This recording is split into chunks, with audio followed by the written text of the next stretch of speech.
ফামসাহু বিরুউসিকুম আরজুলাকুম ইলাল কাবাইন, আর মাথা মাসা করো, পা ধুয়ে নাও টাকনো পর্যন্ত।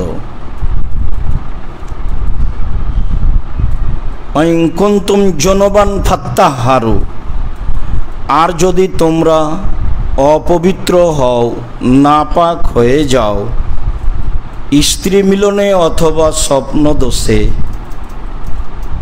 তাহলে তোমরা পবিত্রতা অর্জন করো। ফাত্তাহহারু। ইন কুনতুম মারাদা, আর যদি তোমরা অসুস্থ হও, আও আলা সাফারিন, অথবা তোমরা সফরে থাকো, আও যা আহাদুম মিনকুম মিনাল গায়েত, অথবা তোমরা প্রাকৃতিক প্রয়োজন পেশাব পায়খানার কাজ সেরে আসো, আও লামাস্তুমুন নিসা, বা তোমরা স্ত্রী সহবাস করো, ফালাম তাজিদু মাআন, এইসব কিছুর পরে যদি পানি না পাও, ফাতায়াম্মামু সাঈদান তাইয়্যিবা, তখন তোমরা পাক পবিত্র মাটি দিয়ে তায়াম্মম করো। তা কিভাবে? ফামসাহু রুউসাকুম ওয়া আইদিকুম মিনহু, আর তা হচ্ছে মুখ মাসা করো আর হাত কবজি দয়। আল্লাহ তাআলা এখানে যা উল্লেখ করেছেন তাতে মানুষ ওজুর এবং তায়াম্মামের পূর্ণ বিবরণ পাবে না। রাসূল সাল্লাল্লাহু আলাইহি সাল্লাম আয়াতকে সামনে রেখে যা বলেছেন তাতে ওজুর পূর্ণ নিয়ম, তায়াম্মুম আর মোজা মাসা করার নিয়ম পাওয়া যাবে। তাতে বোঝা যাবে যে যারা বলছে যে আমরা হাদিস মানি না, কোরআন মানি, তারা সত্য সত্যই মুসলিম নয়। তাদের জীবিকা নির্বাহ রাসূল সাল্লাল্লাহু আলাইহি সাল্লামের পদ্ধতিতে হবে না। আর তারা হচ্ছে যারা রাসূলকে অস্বীকার করে, হাদিস না মেনে আল্লাহকে মানা যায় এ কথা ঠিক নয়। যেমনভাবে এখানে আল্লাহ বলেছেন তোমরা সলাতের ইচ্ছা পোষণ করলে ওযু করো, মুখ ধোও আর হাত ধোও কোনই পর্যন্ত। তা কিভাবে? মাথা মাসা করো আর পা ধোও, তো আর পরে ধুয়ে নেওয়ার শব্দ নেই, যার কারণে পৃথিবীর বহু মানুষ মনে করেছে যে মাথা মাসা করতে হবে এবং পাও মাসা করতে হবে, কেননা মাথার পরেই শব্দটা পায়ের এসেছে, যেহেতু ধুয়ে নেওয়ার কথা আগেই পার হয়ে গেছে।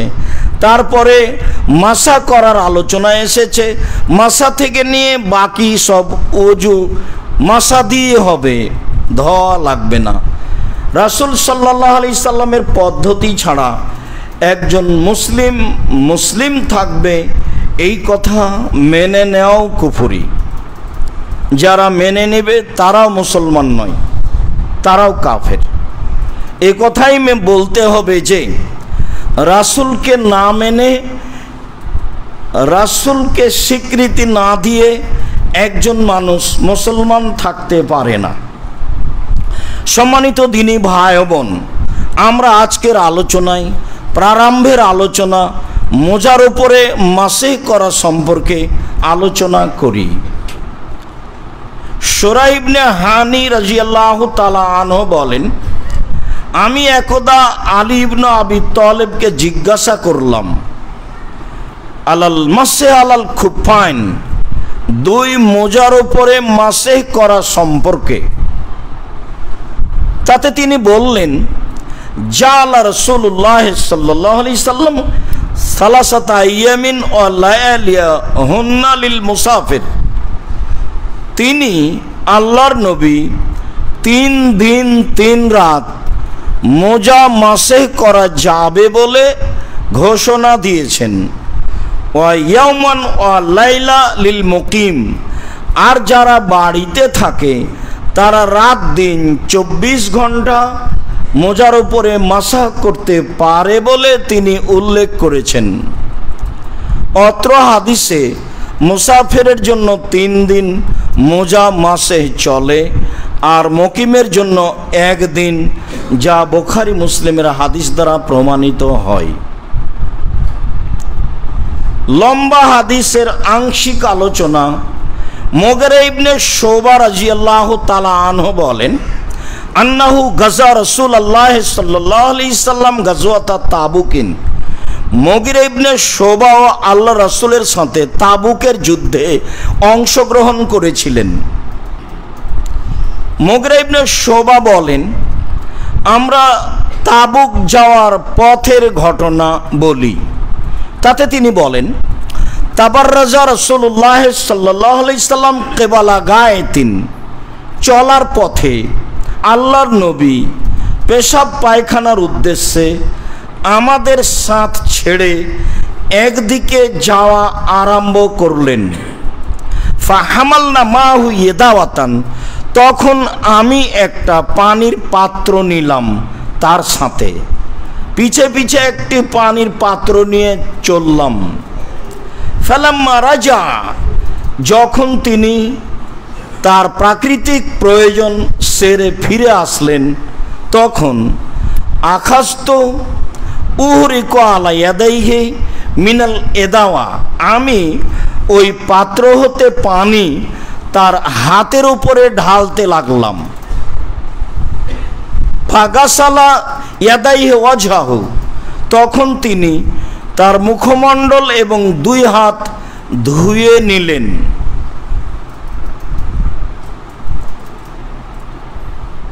দুই হাত ধুয়ে নেওয়ার পরে ওয়াকানা আলাইহিল জুব্বা মিন সুফিন, তার গায়ে ছিল পশমের লম্বা জামা। ফাজালা ইয়াহসুরান জিরাইহি, তিনি তার হাতকে লম্বা জামা থেকে, শেরওয়ানি বলা যায়, লম্বা জামা থেকে বের করার চেষ্টা করলেন। ফাযাকা আলাইহি কুম্মুল জুব্বা, তাতে তার আস্তিন হাত সংকীর্ণ হয়ে গেল, তিনি বের করতে পারলেন না। ফাখরাজা ইয়াদাইহি মিনাল জুব্বা, এবার জামা থেকেই তিনি 2 হাত বের করে নিলেন, পুরো জামা থেকে, মানে জামাই খুলে ফেললেন। ওয়া আলকা আলা মানকিবাইহি, জুব্বাটি কাঁধের উপরে রেখে দিলেন। যখন হাত বের করতে পারলেন না, কবজি কোনই পর্যন্ত ধুয়ে নিব বলে, তখন তিনি জুব্বা বড় জামা খুলে ফেললেন এবং কাঁধের উপরে রেখে দিলেন, যেটা আমরা স্বাভাবিকভাবে করি। তিনিও একজন মানুষ, স্বাভাবিক গতিবিধি তার কাছে বিরাজ করে। কাঁধের উপরে রেখে নিয়ে ফাগাসালা জিরাইহি, তিনি তার 2 হাত ধুয়ে নিলেন কোনই পর্যন্ত। অমাসাহা বিন নাসিয়াতুল ইমামা, আর মাসাহ করলেন কপাল এবং পাগড়ি। সেই দিন তার মাসাটা শুরু হয়েছিল কপাল হতে, তো কপাল শেষ হলেই তো পাগড়ি শুরু হলো। মাথায় পাগড়ি ছিল, স্বাভাবিক থাকতো, কোনো সময় খালিও থাকতেন। তিনি পাগড়ি এবং কপালের উপরে মাসাহ করলেন। সুম্মা মাসাহা খুফাইনে, তারপর তিনি মাসা করলেন তার মোজার উপরে, এটা হলো মৌলিক কথা। তারপর তিনি তার 2 মোজার উপরে মাসাহ করলেন। 2 মোজার উপরে মাসাহ করলেন যখন, তখন আমি একটা কাজ করলাম। মাসাহ করতে গেলেন যখন, তখন ফা আহওয়াইতো লিআনজিয়া খুফাইহি, আমি একটু বাঁকা হলাম তার মোজা দুটি আমি পা থেকে খুলে নিব বলে সাথে সব সময় দুই একজন সাহাবী থাকতেন যারা অজু গোসলে সহযোগিতা করতেন। বাড়িতে থাকলে স্ত্রীগণ পূর্ণ সহযোগিতায় থাকতেন, যা ফরজ গোসলে, নফল গোসলে, স্বাভাবিক গোসলে প্রমাণ হয়েছে। বাহিরে থাকলে সাহাবীগণ সেই সহযোগিতা পূর্ণই করতেন। এমনটি কাজ তিনি নিজেও করতে পারবেন, যা অনেক সময় করেছেন। তবে সাহাবীগণ আনুগত্যে বা অবস্থা জানার জন্য সব সময় সাথে প্রস্তুত থাকতেন। আমি যখন মোজা দুটি খুলে নিতে চাইলাম তখন আমাকে বললেন, দাহুমা, না রাখো, মোজা খুলতে হবে না। ফাইন্নি আদখালতুহুমা তাহেরাতাইনে, আমি যখন মোজা পরেছিলাম তখন অজু করে পরেছিলাম। মনে রাখা ভালো হবে যে অজু না করেই আপনি মোজা পরেছেন তখন মাসা করবেন, এটা হবে না। অজু করে যখন আপনি মোজা পরবেন তখন প্রয়োজন যখন হবে তখন মাসা করবেন। আর যখন প্রয়োজন হয়েছে তখন থেকে 24 ঘন্টা বাড়িতে থাকলে, আর যখন প্রয়োজন হয়েছে তখন থেকে 3 দিন 3 রাত সফরে থাকলে পড়লেন তখন থেকেই 24 ঘন্টা শুরু, তা নয়। পড়লেন তখন থেকেই 3 দিন 3 রাত শুরু হলো, তা নয়। এইবার যখন আমি মোজা খুলতে গেলাম তখন তিনি বললেন, না ছেড়ে দাও, খুলতে হবে না। আমি যখন মোজা দুটি পরি তখন অজু করে পরেছিলাম। এই কথাটা প্রমাণ করে যে মোজার উপরে মাসা চলবে, করা যাবে যখন আপনি অজু করে মোজা পরবেন তখন। সুম্মা মাসা আলা খুফাইহে, তিনি এবার তার মোজার উপরে মাসা করে নিলেন। ফারাকেবা, পরের আলোচনা প্রয়োজন নেই, তবু এই হাদিসে এসেছে একটি গুরুত্বপূর্ণ কথা আছে। ফারাকেবা ওয়ারাকেবত, তিনি বাহনে উঠলেন, আমিও উঠলাম। ফান্তাহাইনা ইলাল কওমে, তো আমরা যে আমাদের প্রাকৃতিক প্রয়োজনে পিছে পড়ে গেছি, এখন আমরা দ্রুত চলতে থাকলাম। চলতে চলতে আমরা সম্প্রদায়কে পেয়ে গেলাম। ফাকাত কামু ইলা সলাতে, দেখি তারা এক জায়গায় সলাতে দাঁড়িয়ে গেছে। ওয়াইসাল্লি বিহিম আব্দুর রহমান ইবনে আউফ, এবং একজন বিশিষ্ট সাহাবী আব্দুর রহমান ইবনে আউফ ইমামতি করছেন। ওয়ারাকা বিহিম রাকাতান, ইতিমধ্যে 1 রাকাত হয়ে গেছে। ফা আহাসাবিন নবী সাল্লাল্লাহু আলাইহি সাল্লাম, তো আব্দুর রহমান আউফ অনুভব করেছেন যে আল্লাহর নবী চলে এসেছেন। ফাজালা ইয়াতাখারু, তখন তিনি পিছে হটা আরম্ভ করলেন। তিনি তার ইমামতির স্থান ছেড়ে দিবেন মর্মে। ফাউমা ইলাইহে, আল্লাহ রাসূল তাকে মুখে বা হাতে ইশারা ইঙ্গিতে বললেন, তুমি স্বস্থানে বহাল থাকো। ফাদরাকান নবী সাল্লাল্লাহু আলাইহি সাল্লাম ইহদার রাকাতাইনে, ঘটনাটি ছিল ফজরের সালাতে। তিনি 2 রাকাতের 1 রাকাত পেলেন। ফালাম্মা সাল্লামা, যখন আব্দুর রহমান আউফ সালাম ফিরলেন, ফাকামান নবী সাল্লাল্লাহু আলাইহি ওয়াসাল্লাম কুমতু মাহু, আল্লাহ রাসূল দাঁড়ালেন, আমিও দাঁড়ালাম। ফারাকানা রাকাত আল্লাতি সাবাকাতনা, তারপর আমরা ওই রাকাত পড়লাম যেটা আমাদের ছুটে গেছে। অত্র বুখারী মুসলিমের আংশিক লম্বা বিবরণে বোঝা যায় যে অজু করে মোজা পরতে হবে, আর প্রয়োজন যখন হবে মাসা করার তখন থেকে সময় আরম্ভ হবে। অত্র লম্বা হাদিসের আংশিক বিবরণে বোঝা যায় যে সাহাবীগণ সর্বদাই রাসূলের সাথে থাকতেন। বোঝা যায় যে অজু করার সুবিধার্থে কাপড় চোপড় খুলেই প্রয়োজনীয় পূর্ণ অঙ্গ ধুয়ে অজু করতে হবে। বোঝা যায় যে সাহাবীগণের রাসূল কোনো কাজে পিছনে থাকলে সাহাবীগণ চলা বিরত রাখতেন না, সবাই চলতে থাকতেন। আল্লাহর নবী নিজে পিছনে থেকে গেলেন, সাহাবীগণ তার পিছনে থাকাকে ওই সময়ে সাথে থাকা প্রয়োজন মনে করলেন না, চলতে থাকলেন।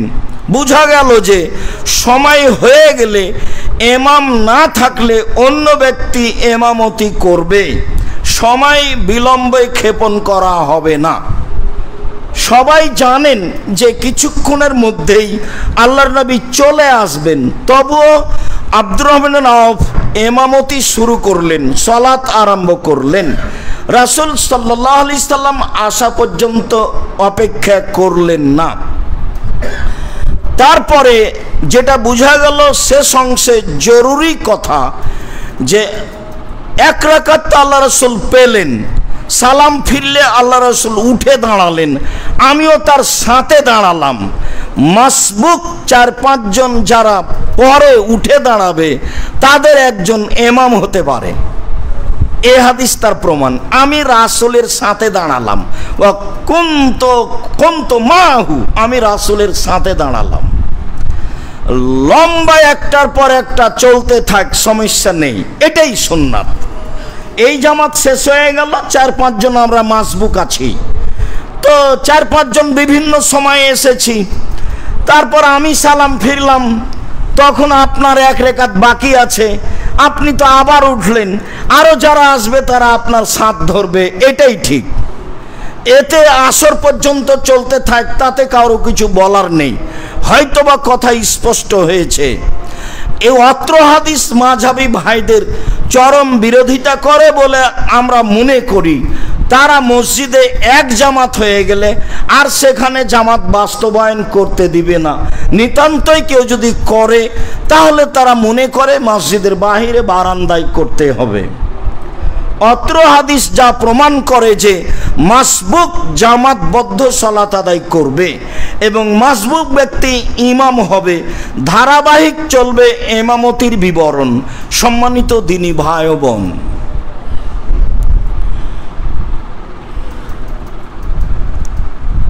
আবু বকর রাদিয়াল্লাহু তাআলা আনহু বলেন, কুন্না ফি সাফারিন, আমরা একদা সফরে ছিলাম। তিনি বলেন, রাক্ষাসা লানা রাসূলুল্লাহ সাল্লাল্লাহু আলাইহি সাল্লাম সালাসাতা আইয়ামিন লিল মুসাফির ওয়া ইয়াওমান ওয়া লাইলা লিল মুকিম। তিনি মোজা মাসা করার জন্য মুসাফিরকে 3 দিন সুযোগ দিয়েছেন আর মুকিমকে 1 দিন সুযোগ দিয়েছেন, এই কথা তিনি বলেন। এই কথা বলার পরে তিনি বলেন যে মোজা মাসা করবে 3 দিন 3 রাত। আবু সাঈদ খুদরি রাদিয়াল্লাহু তাআলা আনহু বলেন, আমারানা রাসূলুল্লাহ সাল্লাল্লাহু আলাইহি ওয়াসাল্লাম আই ইয়ামসাহা সালাসাতা আইয়ামিন ওয়া লায়ালিয়াহুন্না। আল্লাহর নবী আমাদেরকে মোজা মাসে করার জন্য 3 দিন 3 রাত অনুমতি দেন, ইল্লা মিন জানাবাতিন, তবে পারিবারিকভাবে বা স্বপ্ন দোষে যদি গোসল ফরজ হয় তখন আর মোজা মাসে করা চলবে না। ইল্লা মিন বাউলিন আও গায়েতিন আও নমিন, কখন মোজা মাসা করা যাবে? পেশাবের পরে, পায়খানার পরে, ঘুম থেকে উঠে, এসব কারণে অজু ভেঙে গেলে, বা আগে একবার বলেছি উটের গোস্ত খেয়ে অজু ভেঙে গেলে পুনরায় যখন অজু করব তখন মোজা মাসে করা চলবে। তবে যদি ফরজ গোসলের প্রয়োজন হয় তখন আর মোজা মাসা চলবে না, তখন ফরজ গোসল করতে হবে রাসূল সাল্লাল্লাহু আলাইহি সাল্লামের দেওয়া পদ্ধতিতে। সাফওয়ান ইবনে আসাল রাদিয়াল্লাহু তাআলা আনহু বলেন, রাসূল সাল্লাল্লাহু আলাইহি ওয়াসাল্লামকে আমি দেখেছি ইয়ামসাহু আলা জাহির খুফাইনে আল্লাহর নবী তার মোজার উপর দিক মাসা করতেন। মুগিরা ইবনে শুবা রাদিয়াল্লাহু তাআলা আনহু বলেন, তাওয়াজ্জা রাসূলুল্লাহ সাল্লাল্লাহু আলাইহি সাল্লাম ওয়া মাসা আলাল জাওরাবাইনে ওয়া নাআলাইনে, আল্লাহর নবী ওযু করলেন আর মোজা কাপড়ের মোজাতে মাসা করলেন এবং জুতার উপরে মাসা করলেন। সম্মানিত দিনী ভাই বোন, আমরা একটি জরুরি কথা এখানে বলতে চাই যে আমরা কোনোদিনই এমনভাবে পৃথক করে বিবরণ পেশ করিনি। মোজা চামড়ার হোক, মোজা কাপড়ের হোক, মোজা মোটা কাপড়ের হোক, মোজা চিকন কাপড়ের হোক, পৃথক করা বিষয়টি আমরা কোনোদিন উল্লেখ করিনি। তবে আমরা একাধিক মানুষের মুখে শুনেছি, মাসে করার সময় মানুষ আমাদের প্রতি আপত্তি তুলেছে, বিষয়টি অবগত আছি। তাতে তারা বলতে চেয়েছেন যে চামড়ার মোজা হলে মোজা মাসা চলবে, আর যদি কাপড়ের হয় তাহলে চলবে না। যারা একটু নরম পথ অবলম্বন করেছে তারা বলেছেন যে যদি কাপড়টা মোটা হয় মোজার তাহলে চলবে। আপনাদের জেনে রাখা ভালো হবে যে মোজা চামড়ার হোক, মোজা কাপড়ের হোক, মোজা চিকন কাপড়ের হোক, মোজা মোটা কাপড়ের হোক, মোজা মোজাই। মোজার ব্যাপারে রাসূল সাল্লাল্লাহু আলাইহি সাল্লাম দ্বিতীয় কোনো মতামত উল্লেখ করেননি। আপনাদেরকে এই বিষয়ে খুব ভালোভাবে সতর্ক থাকতে হবে যে শরীয়ত মানতে গিয়ে মানুষের রূপক কথা মানার সুযোগ নেই। যারা আপনারা উপস্থিত আছেন, যারা আপনারা সময়ের গতিতে যন্ত্রের মাধ্যমে অবগত হবেন, পৃথিবীর সকল দিনই ভাই বোন, বিশেষভাবে বাঙালিদের আমি বলতে চাই যে আপনাদের কাছে মোজা মাসে করার বিষয়টি যেভাবে পেশ করছি ও করলাম এটাই চূড়ান্ত। মোজা চামড়া বা কাপড়ের বলে পৃথক করার কোনো সুযোগ নেই। অত্র হাদিসে যেটা আমরা বুঝলাম, আল্লাহর নবী নিজে চামড়ার মোজার উপরেও মাসা করেছেন, কাপড়ের মোজার উপরেও মাসা করেছেন। আমি আর আপনি চিকন সরু পাতলা এত কিছু বলার কেন প্রয়োজন মনে করছি? বাস মোজা মোজাই। মুসাফিরের জন্য 3 দিন 3 রাত, আর মুকিমের জন্য 1 দিন 1 রাত। উল্লেখ্য যে অজু করে মোজা পরতে হবে। উল্লেখ্য যে যখন অজু ভেঙে যাবে তখন আপনি মোজা মাসে করবেন, তখন থেকে আপনার শুরু হলো 3 দিন 3 রাত, তখন থেকে শুরু হলো আপনার জন্য 24 ঘন্টা। বিষয়টি বুঝে আমল করার চেষ্টা করব। আল্লাহ তৌফিক দান করো। আল্লাহুম্মা আমিন। আল্লাহুম্মা সাল্লি আলাইহি আল্লাহুম্মা বারিক।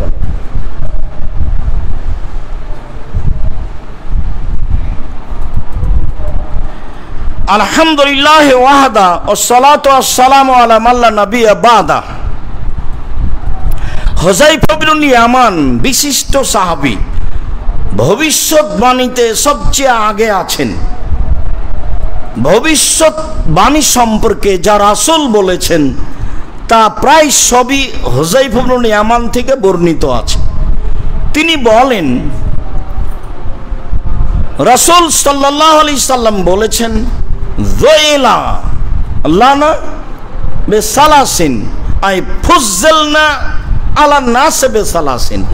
সারা পৃথিবীর মানুষের উপরে 3টে বিষয়ে আল্লাহ আমাদেরকে মর্যাদা দিয়েছেন।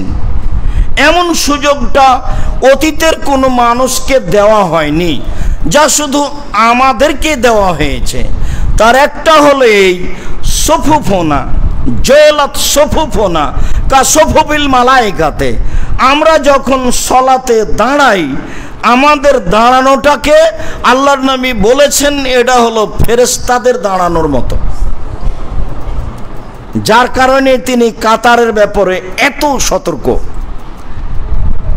গত জুমাতেই মনে হয় বলছিলাম, রাসূল সাল্লাল্লাহু আলাইহি সাল্লাম 23 বছর জীবনে কোনো একদিন কোনো এক অক্ত মুসল্লির দিকে মুখ না করে কাতার সোজা করুন এই কথা না বলে সালাত শুরু করেছেন, তার প্রমাণ কেউ পেশ করতে পারবে? দীর্ঘদিন থেকে বলে আসছি, ভাবাই যাবে না যে কোনোদিন করেছেন, পাওয়া তো বহু দূরের কথা। এরপরেও আমাদের প্রায় মসজিদেই কাদকামাতি সলা বললেই উনি বেশ পাগড়ি পেঁচাচ্ছেন, আল্লাহ আকবর বলে ফেলছেন, ঘুরেও কোনোদিন মুসল্লির দিকে দেখেন না, কাতার সোজা করুন এই কথা বলেন না। আল্লাহর নবী শুধু বলেননি যে কাতার সোজা করুন, বলেছেন কাতার সোজা না হলে তোমাদের অন্তরে পরস্পরে বিরোধী মতবিরোধ আসবে। শুধু তাই বলেননি, তিনি বলেছেন মান সাদ্দা ফুরজাতান বানাল্লাহু লাহু বাইতান ফিল জান্নাহ, কেউ যদি কাতার সোজা করে তাহলে আল্লাহ তার জন্য জান্নাতে একটি ঘর বানাবেন। দেখেন আপনি উপদেশ বইটা পড়ে সলাতে সারিবদ্ধ হয়ে দাঁড়ানো, এই হাদিসটা দেওয়া আছে। ফাজাইলে আমল বইয়ে যত জাল জয়ী হাদিস আছে, তো এই হাদিসটা ভুলে গিয়েও একটা সহি হাদিস দিয়ে দেওয়া যেত ফজিলতের। কত ফজিলত! ফাজালে আমল মানেই তো ফজিলতের আমল। এই করো এই ফজিলত, এই করো এই ফজিলত, এই করো এই ফজিলত। তো এটাও তো অনেক ফজিলত যে মান সাদ্দা ফুরজাতান বানাল্লাহু লাহু বাইতান ফিল জান্নাহ, কেউ যদি কাতার সোজা করে মিল করে দাঁড়ায়, ফাঁকা বন্ধ করে, তাহলে আল্লাহ তার জন্য জান্নাতে ঘর বানাবেন। এই হাদিস আপনি পাবেন না। এই হাদিস চলন্ত নীতির উল্টা। চলন্ত নীতি হলো পায়ের সাথে পা লাগানোই তো বেয়াদবি। তাহলে ফাঁকা বন্ধ করলে জান্নাত পাওয়া যাবে, এ হাদিস পেশ করলে জনগণ তো উল্টিয়ে ধরবে। সম্মানিত দিনী ভাই বোন, বলছিলাম রাসূল সাল্লাল্লাহু আলাইহি সাল্লাম বললেন আমাদেরকে তিনটি বিষয়ে পৃথিবীর সকল মানুষের উপরে প্রাধান্য দেওয়া হয়েছে। তার একটি হচ্ছে আমাদের সারিবদ্ধ হয়ে সলাতে দাঁড়ানোকে ফেরেশতাদের দাঁড়ানোর মতো বলা হয়েছে। 2, ওয়াজলাত লানা আরজু মসজিদান, আমাদের জন্য সারা পৃথিবীকে মসজিদ করে দেওয়া হয়েছে। যখন যেখানে সময় হবে সালাত আদায় করেন, মাঠে ঘাটে যেখানে মসজিদ পাচ্ছেন মসজিদে করেন, জামাতবদ্ধ করেন। কিন্তু এরকম আলোচনা আগে ছিল না, এরকম সুযোগ আগে ছিল না। তাদেরকে সলাতের জায়গাতেই সলাত আদায় করতে হতো। এই সুবিধা আল্লাহ আমাদের দিয়েছেন। এই কথা মুহাম্মদ সাল্লাল্লাহু আলাইহি সাল্লাম বলেন যে সারা পৃথিবী মসজিদ, যেখানে সহজ হয় সেখানে সলাত আদায় করেন।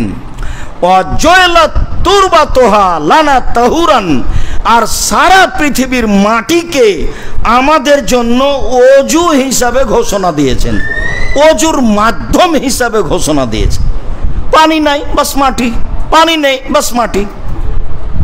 মাটি ওযুর স্থানে, এই বলে রাসূল সাল্লাল্লাহু আলাইহি সাল্লাম ঘোষণা দিয়েছেন যখন মানুষ পানি পাবে না, ইনলাম ইয়াজিদিল মা, যখন পানি পাবে না তখন সারা পৃথিবীর মাটি হচ্ছে পানির স্থানে। উল্লেখ্য যে ফিকর বইয়ে যেসব কথাগুলি লেখা আছে, পাথরে চলবে, তারপর ওই চুনে চলবে, তারপরে আপনার কঙ্করে চলবে, আরো কত কি বলা হয়েছে, একটা তো চলবে না, যার নাম মাটি, যার নাম বালু। এই বালু আর মাটি, এই দুটা ছাড়া কোনো কিছু দিয়েই তায়াম্মুম চলবে না। ভালোভাবে মনে রাখা ভালো। বাস ওই দেওয়ালে একটু ধুলা লেগে আছে, সেখানে হাত মাজলে, হাত মারলে তায়াম্মুম হয়ে যাবে, এ কথা ঠিক নয়। মাটি যার নাম, তাকে দিয়ে তায়াম্মুম করতে হবে, তাহলেই হবে, যা আল্লাহ তাআলা বলেছেন। আল্লাহ তাআলা বলেছেন যদি পানি না পাও ফাতায়াম্মামু সাঈদান তাইয়্যিবা, তাহলে তোমরা পবিত্র মাটি দিয়ে তায়াম্মুম করো, এটা আল্লাহর আদেশ।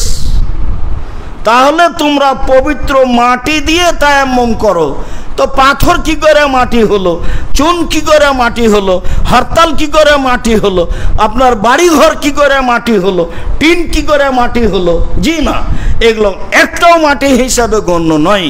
মাটি আর বালুই মূলত মাটি, এ দিয়ে আপনি তায়াম্মুম করবেন, যা আল্লাহ রাসূল বলেন, যা আল্লাহ তাআলা বলেন। জাবের রাদিয়াল্লাহু আম্মার ইবনে ইয়াসার রাদিয়াল্লাহু তাআলা আনহু বলেন, যা রাজুলুন ইলা নবী সাল্লাল্লাহু আলাইহি ওয়াসাল্লাম, যা রাজুলুন ইলা উমর ইবনুল খাত্তাব রাদিয়াল্লাহু তাআলা আনহু ওয়া ক্বালা ইন্নী আজনাবতু আলা মুসবিল মা। আমি আম্মার ইবনে ইয়াসির ওমরের পাশে বসেছিলাম, একটা লোক আসলো, এসে বলল আমি অপবিত্র নাপাক হয়েছি, আমি পানি পাইনি। তখন আম্মার বলছেন ওমরকে, আলা তাজ করো, আপনার মনে পড়ে কি? ওমর, আপনার মনে পড়ে কি? ইন্না কুন্না ফি সাফারিন, আমি আর আপনি একদা এক সফরে ছিলাম, আনা ওয়ান্তা, আমরা দুইজন এক সফরে ছিলাম, তাকদির বশত দুইজনই আমরা অপবিত্র হয়ে পড়েছিলাম। ফামা আনতা লাম তুসাল্লি, পবিত্র হতে না পারাই আপনি সালাত আদায় করেননি। ও আম্মা আনা তামাক্ত, তবে আমি মাটির ওপরে গড়াগড়ি দিয়েছিলাম।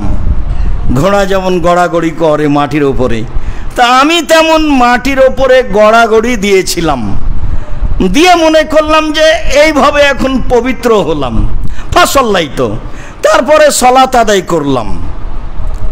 ফাকাদিমনা আলান নবী সাল্লাল্লাহু আলাইহি সাল্লাম ফাউখবিরা বিযালিকা, আমরা দুইজন রাসূলের কাছে চলে আসলাম, বিষয়টি তার সামনে পেশ করা হলো।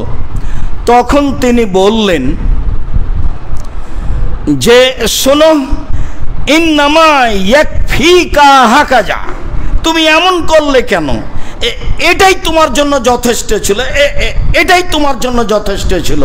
এই কথা বলার পরে ফাযারাবাবে কাফাইল আরজা, তিনি নিজে তার দুই হাতের কবজি দিয়ে, হাতের তালু দিয়ে মাটির ওপরে মারলেন নিজে। আল্লাহ নবী তার দুই হাত দিয়ে কবজি পর্যন্ত, হাত নয়, দুই হাতের কবজি পর্যন্ত তালুর দিক মাটির ওপরে মারলেন। মাটির ওপরে মারার পরে নাফাকা ফিহিমা, হাত দুটিতে ফোঁক দিলেন। ফোঁ দেওয়ার পরে মাসাবা বেহেমা ওয়াজহাহু, দুই হাত দিয়ে তিনি তার মুখ মাসেহ করলেন।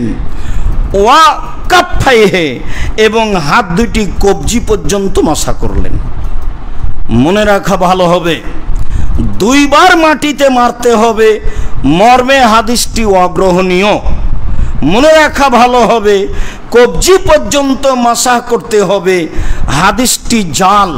মনে রাখা ভালো হবে, বগল পর্যন্ত মাসা করতে হবে, এই হাদিসটিও জাল, মানুষের বানানো।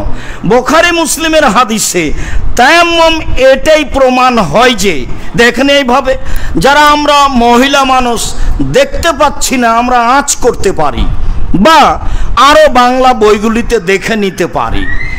তা আমরা দুইজন এরকম একটা পর্যায়ে যা করেছি তা করেছি। তখন আল্লাহ রাসূল বললেন যে এটাই ছিল যথেষ্ট, ইন্নামা ইয়াকফিক, তোমার জন্য এটাই যথেষ্ট ছিল।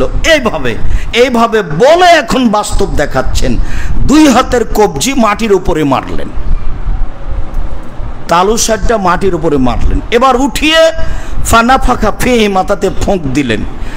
তো ফোঁক দেওয়ার রহস্য বিদ্বানগণ মনে করেন, মাটি যদি হাতে বেশি থাকে আর মুখে যদি লাগানো হয়, তাহলে চেহারাটা কেমন কেমন হতে পারে। সেটা যাই হোক, এটা সুন্নাত ধরে নিয়েছি। আপনি হাত দুটো উঠিয়ে হাতের ওপরে একটা ফোঁ দিবেন, তারপরে আগে মুখমণ্ডলের ওপরে এটা মুছে দিবেন, যেটুকুর আপনি মুখ মনে করছেন, কপাল সহ থুতনি পর্যন্ত, তারপর মুছে দেওয়ার পরে হাত দুটি কবজি পর্যন্ত, ডান হাতটা বাম হাতের উপরে দিয়ে বাম হাতটা ডান হাতের উপর দিয়ে, অবশ্যই তা কবজি পর্যন্ত থাকবে, অবশ্যই তাই একবার মারা থাকবে, অবশ্যই তা কোনই পর্যন্ত নয়, অবশ্যই তা বগল পর্যন্ত নয়, অবশ্যই তা দুইবার মারা নয়। ভারত, বাংলাদেশ, পাকিস্তানের শতকরা 95 জন মানুষ দুইবার হাত মেরে মাসা করে। বুখারী মুসলিমের হাদিস স্পষ্ট জাজল্য দিনের মতো প্রমাণ করে যে হাত দুইবার মারা লাগবে না, একবারই যথেষ্ট। একবার মেরে ফোঁক দিয়ে মুখের ওপরে মুছে নিয়ে কবজি পর্যন্ত দুই হাত পরস্পর, ডানটা বামে বামটা ডানে দিয়ে তায়াম্মুম হয়ে যাবে, যত্র হাদিসে স্পষ্ট বোঝা যায়। জাবের রাদিয়াল্লাহু তাআলা আনহু বলেন, কুন্না ফি সাফারিন মা নবী সাল্লাল্লাহু আলাইহি সাল্লাম, একদা আমরা রাসূলের সাথে সফরে ছিলাম। ফাসাল্লা বিন নাস, আল্লাহর নবী জনগণকে নিয়ে সালাত আদায় করলেন। ফালাম্মা ইনফাতালা মিন সালাতিহি, যখন তিনি সালাত শেষ করলেন, ফাইজা হুয়া বিরাজুলিন মুতাজিলিন লাম ইসাল্লি মাল কওমে, হঠাৎ দেখলেন একটা লোক পাশে আছে, সালাত আদায় করেনি জনগণের সাথে। তো আল্লাহ রাসূল তাকে বললেন, ইয়া ফুলানা, হে অপরিচিত অমুক ব্যক্তি, মা মানাকান তুসাল্লি মাল কওমে, তোমাকে কে বাধা দিল, তুমি আমাদের সাথে সালাত আদায় করলে না কেন? তখন লোকটি বলল, ইন্নি আসাব্ত জানাবাতান, আমি অপবিত্র নাপাক, ওয়ালাল মা, আমি পানি পাইনি। তখন আল্লাহ রাসূল বললেন, আলাইকা বিসাইদ ইন্নামা ইয়াকফিকা, আরে পানি পাওনি তাতে কি আছে, মাটি তোমার জন্য যথেষ্ট। সেটা অপবিত্র থেকে পবিত্র হওয়ার জন্য হোক, সেটা আপনার সালাতের জন্য ওযু হোক, মাটি তোমার যথেষ্ট যখন পানি নেই বা পানি তোমার অনুকূলে নয়, যা আল্লাহ তাআলা বলেছেন। তুমি অসুস্থ, পানি তোমার অনুকূলে নয়, পানি ব্যবহার করলে তোমার রোগ ব্যাধি বেড়ে যাবে, তোমার কাশি বেড়ে যাবে, যাতে তুমি রোগ ব্যাধির আশঙ্কা করছো, তখন তুমি মাটি ব্যবহার করো ওযুর স্থানে। এই কথা আল্লাহ তাআলা বলেন, এই কথা রাসূল সাল্লাল্লাহু আলাইহি সাল্লাম বলেন। আবু হুরায়রা রাদিয়াল্লাহু তাআলা আনহু বলেন, রাসূল সাল্লাল্লাহু আলাইহি সাল্লাম বলেছেন, ইন্নাস সাঈদাত তাইয়্যিবা ওয়াজুল মুসলিম, নিশ্চয় পবিত্র মাটি মুসলমানের জন্য পানির স্থানে, নিশ্চয় পবিত্র মাটি মুসলমানের জন্য পানির স্থানে। ওয়াইলাম ইয়াজিদিল মা আশারা সিনিনা, 10 বছর পানি না পেলেও। এটা আল্লাহ রাসূল শক্ত করে কোনো কথা বলেন, অনেক সময় শক্ত করে বলেন। এক সময় বলেছেন 100 বার বললে সে কথা হবে না, তো 100 বার তো মানুষ বলবে না। তো শক্তের যখন প্রয়োজন হয় তখন আল্লাহ রাসূল এইভাবে বলেন যে ও যদি 100 বার এই কথা বলে তবুও গ্রহণ হবে না। এখানে তিনি বলছেন 10 বছর পানি না পেলেও চলবে, মানে পানির স্থানে মাটিকে ব্যবহার করতে হবে, এই কথা রাসূল সাল্লাল্লাহু আলাইহি সাল্লাম বলেন। জাবের রাদিয়াল্লাহু তাআলা আনহু বলেন যে ইন্না কুন্না ফি সাফারিন, একদা আমরা সফরে ছিলাম। ফা আসাবানা রাজুলান মিন্না হাজারুন, হঠাৎ আমাদের একটা লোককে কোথা থেকে পাথর এসে লেগে গেল। ফাসাজ্জাহু ফি রাসিহি, পাথর তার মাথায় আঘাত করলো। ফাকালা আসাবাহু আও সালা আসাবাহু, সে তার সঙ্গী সাথীকে বলল, হাল তাজিদুনালি রুকসা ফি তায়াম্মুম, ভাই আপনারা কি আমাকে তায়াম্মুম করার কোনো অনুমতি দিতে পারেন? আমি কি এখন তায়াম্মুম করব? আমার যা অবস্থা তাতে তো গোসল করা যাবে না। ফাকালু মাল নাজিদু লাকা রুকসা, না আপনার আমরা কোনো তায়াম্মুম করার সুযোগ দেখছি না। আনতা তাকদিরু আলাল মা, আপনি তো পানি দিয়ে গোসল করতে সক্ষম, পানি দিয়ে ওযু করতে সক্ষম। ফাগাসালা, তাতে লোকটি গোসল করলো বা ফেটে যাওয়া জায়গা পানি দিয়ে ধুয়ে ফেললো। ফামাতা, তাতেও মারা গেল। কেটে গেলে ফেটে গেলে পানি লাগাবেন না, কেটে গেলে ফেটে গেলে ওটা রক্ত বন্ধ করতে হলে 2টা পদ্ধতি আল্লাহ রাসূল বলেছেন। একটা পদ্ধতি যখন হাত কাটার কথা বলেছেন আল্লাহর নবী, তখন বলেছেন যে হাত কাটার সাথে সাথে লোহ গরম করে মাথায় লাগাও, তাহলে রক্ত আসবে না। ওটা হাদিসের কথা। আবার রক্ত আসছে বন্ধ হচ্ছে না, তখন কাপড় পুড়িয়ে ছাইটা ওখানে লাগিয়ে দেন, বন্ধ হয়ে যাবে। বুখারী মুসলিমের হাদিসে এসেছে যে আল্লাহ রাসূল যখন উহুদের যুদ্ধে জখম হলেন, তখন আলী রাদিয়াল্লাহু তাআলা আনহু ঢালে করে পানি আনতে থাকলেন, আর আমি ফাতেমা, তখন আয়েশার কথা বোঝা যায় না, তখন বলছেন আমি ফাতেমা পিতা হিসাবে তার রক্তগুলি বারবার ধুইতে থাকলাম, কিন্তু রক্ত বন্ধ হয় না। তখন আমি নিজে কাপড় জ্বালিয়ে ছাইটা লাগিয়ে দিলাম, বন্ধ হয়ে গেল। তো বুখারী মুসলিমের হাদিসে এই দুটো পদ্ধতি বোঝা যায় রক্ত বন্ধ করার। এখন তারা বলল যে না, আপনার জন্য পানি ছাড়া কোনো বিকল্প হতো আমরা জানছি না। তখন এই ঘটনা আল্লাহ রাসূলের কাছে পৌঁছে গেলে আল্লাহ রাসূল বললেন কাতালুহু, ওরা তাকে হত্যা করেছে। কাতালাহুমুল্লাহ, আল্লাহ তাদেরকে হত্যা করুক। আলা সালু মাল্লাম ইয়ালামু, যারা জানে তাদেরকে ওরা জিজ্ঞাসা করলো না কেন? যারা জানে তাদের কাছে ওরা জিজ্ঞাসা করলো না কেন? না জানা মানুষের কাজই হচ্ছে জানা মানুষকে জিজ্ঞাসা করতে হবে। কেন ফতোয়া দিল? না জানা মানুষের কাজই হলো যে জানা মানুষকে জিজ্ঞাসা করতে হবে। শেফা বলেছেন না জানা মানুষের ঔষধ হলো যে জানা মানুষকে জিজ্ঞাসা করতে হবে। আল্লাহ বলেছেন ফাসালু আহলা যিকরি ইন কুনতুম লা তা'লামুন, তোমরা যদি না জানো তাহলে জানা মানুষকে জিজ্ঞাসা করো। যার কারণে বক্তব্যে মাঝে মধ্যে আমি বলে থাকি, আপনি কিছু কষ্ট পেলেও যে উমর রাদিয়াল্লাহু তাআলা আনহুর যদি যুগ এখন হতো, তাহলে বাংলাদেশে শতকরা 95 জন বক্তার আজীবন জেল হতো, তারা বাইরে থাকতে পেত না। আমি বলেছি শতকরা 95 জন বক্তা মিথ্যা কথায় বক্তব্য দেয়, শতকরা 98 জন মুফাসসির মিথ্যা কথায় তাফসির করে। এটা তো বাংলার ঘটনা। আমি বিহারে এক জায়গাতে বক্তব্য দিতে উপস্থিত হলাম, তো বক্তব্য দিচ্ছে, খুব কান লাগিয়ে শুনছে, উর্দু ভাষা খুব শক্তিশালী ভাষা, ফটফট ফটফট করে বলছে, কি যে বলছে। আমি খুব চেষ্টা করলাম, কাছাকাছি হতে পারলাম না। এবার আমি যখন রাত্রি 11টায় গেলাম, তখন আমি সালাম দিয়ে বললাম যে সন্ধ্যা থেকে আমি 11টা পর্যন্ত বক্তব্য শুনেছি, কি বলেছেন বক্তা তা ধরতে পারিনি, আপনারা কেউ কিছু বুঝতে পেরেছেন কি? তো সবাই বলল না। এখন সভাপতি সাহেবকে বলছি, সভাপতি সাহেব আপনি কি বুঝেছেন? তো তিনিও বলছেন না। তো আমি তখন বললাম, জনগণ বলল না, আপনিও বলছেন না, আমিও বললাম না, তাহলে বক্তব্য কি হলো? তো উর্দু ভাষায় আরো বেশি মিথ্যার আশ্রয় নেওয়া হয়। মানে কোরআন হাদিস দিয়ে মানুষ বক্তব্য দিতেই চায় না, অথচ রাসূল সাল্লাল্লাহু আলাইহি সাল্লামের 23 বছর জীবন আছে, মানুষের সব কিছু নিয়ে, পারিবারিক নিয়ে যে আলোচনা হয় ওযু গোসলের, তা আমরা তো বাস্তব অবগত হচ্ছি। এমনি রাস্তাঘাটে যেটা হয়েছে সেটা তো হয়েইছে, যা আমরা বিভিন্ন সময় অবগত আছি।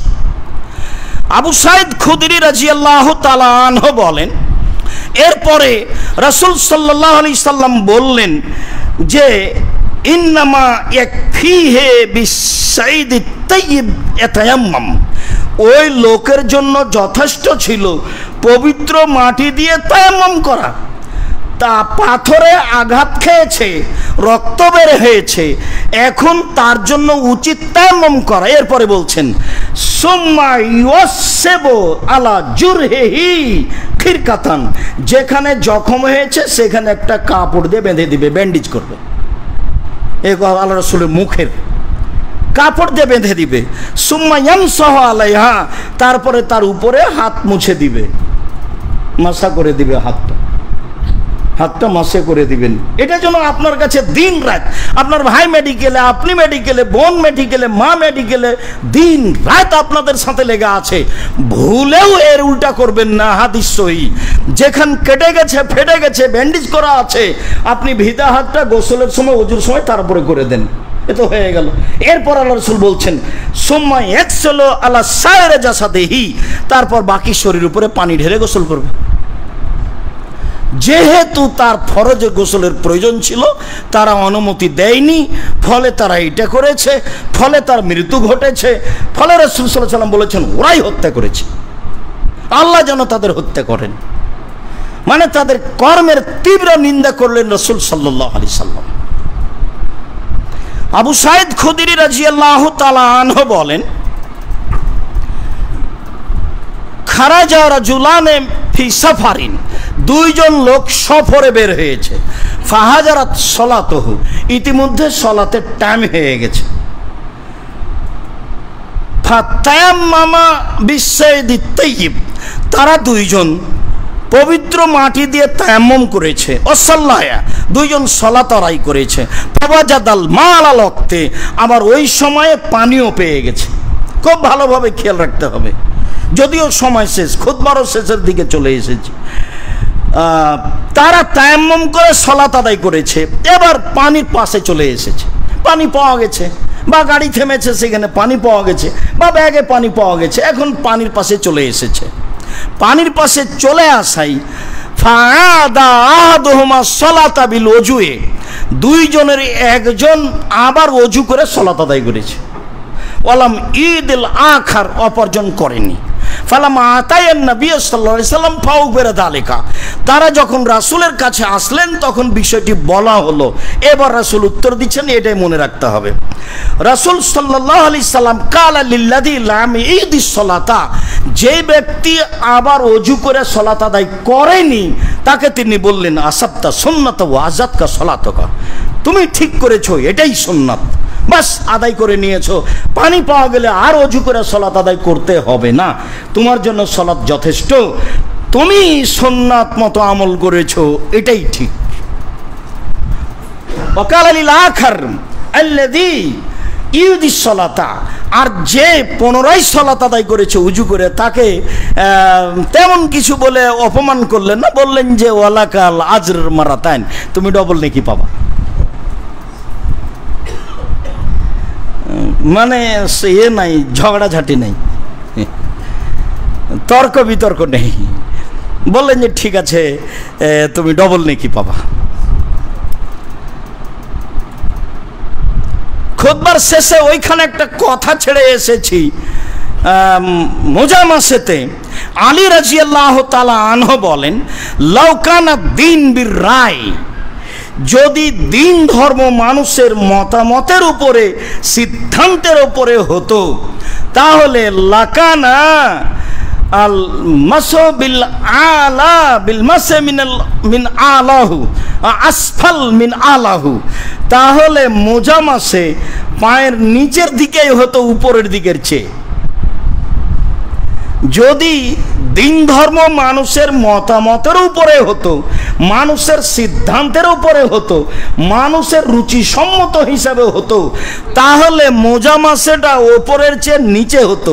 রাইতু রাসূলুল্লাহ সাল্লাল্লাহু আলাইহি ওয়াসাল্লাম ইয়ামসাহু আলা জাহিরে কুফাইহি, আমি আল্লাহ রাসূলকে দেখেছি তিনি তার মোজার উপর দিক মাসা করলেন।